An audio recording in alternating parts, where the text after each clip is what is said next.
$50,000 to the Nixon campaign. The Nixon campaign. So another stooge could sit in there, use up your tax dollars, get your heads beat in, send you visitors, don't even belong, already rich folks, tell you and how to decorate you up, how to live their way. When uptown Clement Stone reigns, he got all the money, Miles, Buck, this brother over here, Julio, and all of us would ever need all the rest of our life. What do you get in your mind after you get all the money you ever need? You get the idea of the surge of power. That's just exactly what Clement Stone went looking for. Beginning at Lawrence Avenue, all the way down to Foster Avenue, the man owns property on both sides of the street, all the way down Broadway. 1955, I never will forget it. I came to a meeting that I was invited to when the Uptown Chicago Commission was formed. Uptown Chicago Commission was formed there in Uptown. And at that time, Clement Stone was president. That's the first, only and last time I ever seen him in person. And they sat down there, and at that meeting, they requested a guy by the name of Jack Meltzer, maybe many of you heard of him, maybe not, from the University of Chicago, that would come in and renew a neighborhood. I'm going to show you the surge of power he went on. Renew a neighborhood that would fit along the outer drive. And at that time, I didn't even know what the word urban meant. I know the renewal was getting something newed up. I didn't know what the word urban meant because fourth grade is all the furthest I ever got in school. But I didn't think it was good because I heard about something new and I thought it included poor folks. Well, up and about, he formed the Uptown Chicago Commission, paid for that. A few years later, he paid for something they call the Chicago Southern Center. We thought it was for poor folks. He backed it. I didn't know his plan. Smart man, you know. Or maybe the ignorant man. But anyway, he's smart in the knowledge of ways how to screw poor people out of what belongs to them. But anyway, when that plan was finally approved by the federal government and sent back to City Hall, that urban renewal plan, the first people they contacted was Stone's bunch. And the 8 people, they told them to go widespread into the poor neighborhoods and the rich neighborhoods and get a broad representation of the neighborhood. And let them set on that urban renewal council to plan how Uptown would be. What broad as they ever got was amongst those 300 bourgeois folks that lived in Skokie, Evanston, Highland Park, and owned businesses in Uptown. Same thing happened to Model Cities come along. They went broad spread in the Uptown Chicago Commission, and 90% of them belonged to Stone. Sat down on that Model Cities. 90% of the, when the Urban Progress Center came in Uptown, OEO program, 90% of them belonged to Clement Stone that made the decisions where our poverty money was going to. That's why I say it's still war on poverty, we ought to start calling it war on people. That's exactly what it means, war on people. That formed what we call in Uptown an Iron Curtain, just like East and West Berlin. You neither cross over to one side or the other. Maybe not every time getting shot down physically, but without getting shot down. That's the kind of power structure. The poor people, without any money, they wonder why we use language. I want to run down to you real quick. How many of you know what a day labor office is? You even know what day labor Miles does, I'm sure. Uptown, we got 30 of them. Got 30 of them. Those day labor offices are types of things that people from the mafia, gangsters, will set up an office, and they'll get in contact with all the different companies in the suburban areas, city of Chicago. They'll buy buses to haul people on. And they'll hang signs out and said, we want 100 men, $1.60 an hour. Another 50 women, $1.60 an hour, same thing. What they they do is contract labor. There's exactly 4,000 to 5,000 people every day going out in them places in uptown. You're talking about slave labor, black market labor. On the end of the month, those day labor officers will bill those companies $2.50, $3 an hour for that labor that the man goes out on. And because he comes from the South to uptown, the city of Chicago, he don't got no money. Any of you ever seen him pull out from down in here with the kids hanging arms hanging out the window where they sold their home to get an old car, they didn't know whether they'd make it or not? They end up on Wilson Avenue, in front of my office. Nothing to eat, no place to sleep. These type of officers prey upon them type of people as they come into there. The family sometimes sits all day while the man goes out. He ends up getting about $8 or $9 or $10 a night after they cut him for the income tax out of this thing. He don't have if he gets hurt, no workman's compensation coming in there. No nothing to cover it. That's why the company is going on with it. These are the kind of things up there. That's another problem we've got to tackle soon. I want to use a man that come from over, I heard, Andy say here earlier today, maybe it's not a big gang, but it is a gang. And I know Tommy Deskins just as well as any man that ever hit uptown. I know his daddy. His daddy was a Southern Baptist preacher from over in the state of Virginia. Close friend of Jimmy Osborne. You remember Jimmy Osborne. Tommy's daddy lived in poverty all his life. Never said no bad words or, done the type of things that we're saying on this screen, is a good man. Children, as it's growing up, Virginia would say yes or no sir to mom and papa. You could scrub the pine floors. They'd eat clean enough to eat off over in Virginia. But he got to uptown, something happened to Tommy's daddy.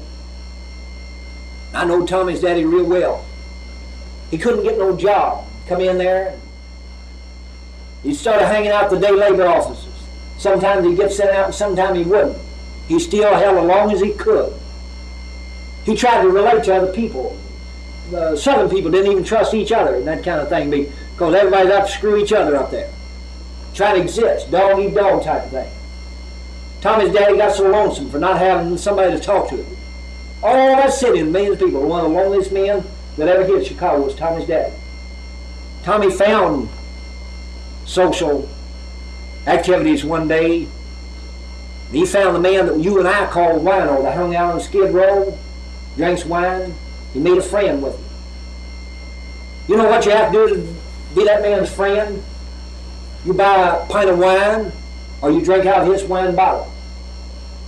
Tommy's daddy ended up being an alcoholic.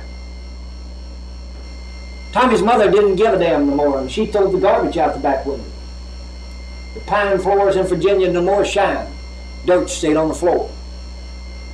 Dirt stayed on the floor. Because the family was busted. Tommy didn't have no parents to relate to like some of us had in the South, brought up right. So Tommy got a bunch of guys together just like him. This is just an example of the problem. He done the natural thing that any kid would do that had that kind of busted home. He hung on the corner of Magnolia and Wilson. He hung on the corner of Racine and Wilson. He started snatching purses from his own people, robbing people to come out of day labor offices. Tommy shot a cop's leg half off and got a suspended sentence. I just seen Tommy the other day, he got another year's suspended sentence. Next time, Tommy goes away 10, 15 years. But he said, Chuck, I can't stop now. He said, I got nothing to turn back to. I'm just well off in prison, as here on this corner. Tommy don't talk to me that way when he's drinking. Tommy's the meanest man that I ever seen in Uptown. But what made Tommy like this? Here's a typical family destroyed by the roots of poverty and things. People like Clement Stone, society people, guilty of this kind of thing. John Howard's another typical man. You've seen on that screen, the man I told you was killed.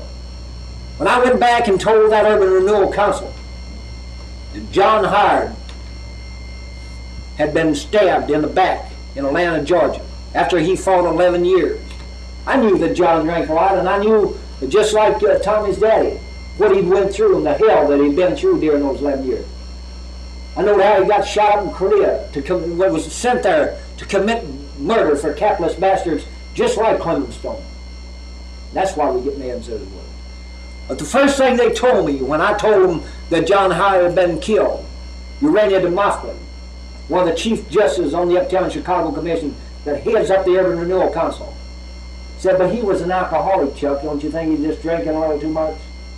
I would almost spit in her face, tobacco and all. I told her she was not worthy to unlatch into the shoelaces of that man, that he needed a monument built in his behalf in Uptown. These are the kind of things people suffer in Uptown. And you think that, I know it's hard, don't get me wrong. I know it's hard in Appalachian country, and down in the country where you don't got nothing. But brother, I tend to believe that a man's 10 times better off starving to death here than going there and having his whole social life destroyed, his kids destroyed. My family was just about done the same way. Today I have a young man. I'm just going to tell you something. I don't tell this everywhere, but you some of my folks and some of the part of the country I come from. One of my sons in trouble right now. He's got a suspended sentence. He's hiding out right in the state of Kentucky. That's why I'm going to Horse Branch to see him. Things he done. I got another young son, 16 years old. Hardly ever comes in of a night, and I beg with him, plead with him. Stay in. Goes out and gets drunk. I got a daughter that was married. Went out and had another child after that and comes in. I can't never keep her home at night. She loses 2 grandbabies on my wife.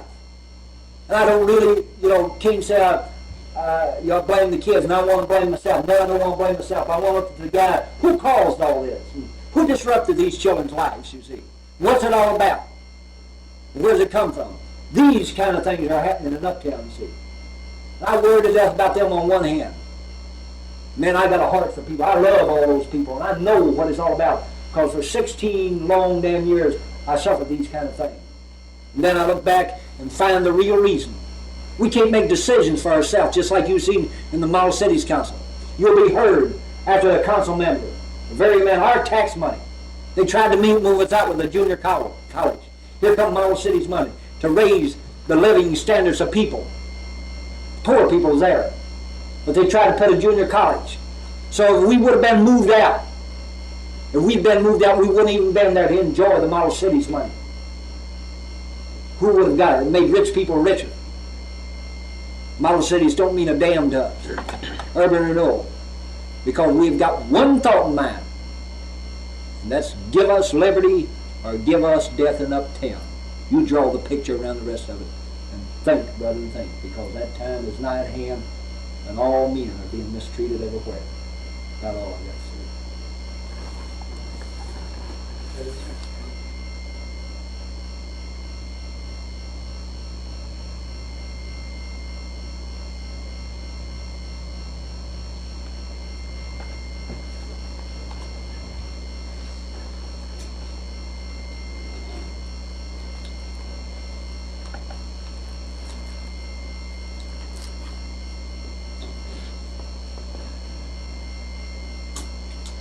Go back up in Kentucky, huh?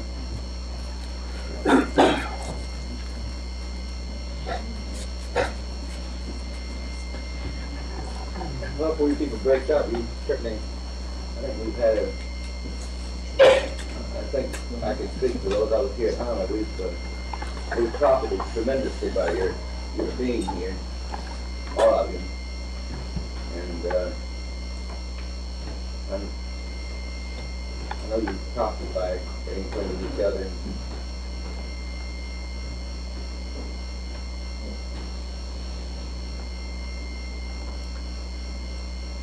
And that's one of the big visions, what we do about it.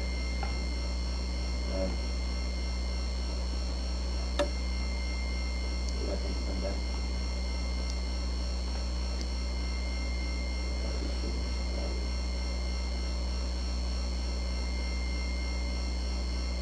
A little bit of literature laying around that we brought down, and we didn't know how many people run it off a million miles. You can give it out to other folks who'll be coming along following. So we'll keep it here. People can come in.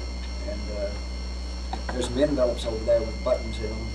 I want one of those buttons. In those envelopes. Chuck, well, when telling about that guy that was talking about your button having patent, and you kind of scared me because I've been telling people this button described exactly what we were doing. I don't want you to get a lawyer after me. No, I want to clarify that. I learned another word. I stood up, the young patrons of Lincoln Park, one night. They're dispersed now, that batch of the young patrons. I think they are, ain't they, Andy? Okay, so I didn't know what I was walking into, but I tell the same thing everywhere I go. Now, this is the kind of thing that I put to people that wear that button.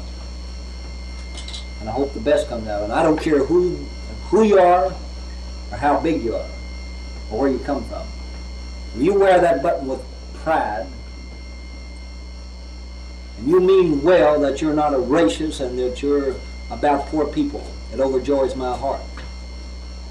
But any mother, I'll stop there at that point, that I ever see wearing it is unworthy of it. I don't care if he's a 10-foot giant, I'll try to whip his hiney right where he stands.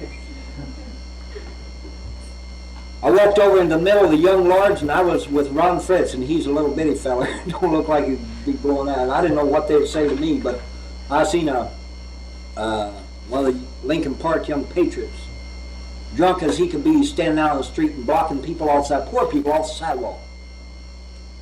And I grabbed his button. I tore his shirt half off when I done it, and I stumped it in front of him. I said, "You're unworthy to be counted amongst those of the people." And I walked on, and I said, "Part this sidewalk for folks." That's how I feel about it. I wouldn't care, if the people, oppress poor people, then to me, it's no, to a lot of people, it's no piece of tin, but there's a symbol there that could maybe be our next united flag. I don't know what's going on, but it might take away the red flag and take away the stars and stripes, and that might mean what will be, and who knows. And that's a beautiful thing, and a beautiful people is what it's all about. Bloodstained banner, that's just that's the kind of thing, but people's blood, real people.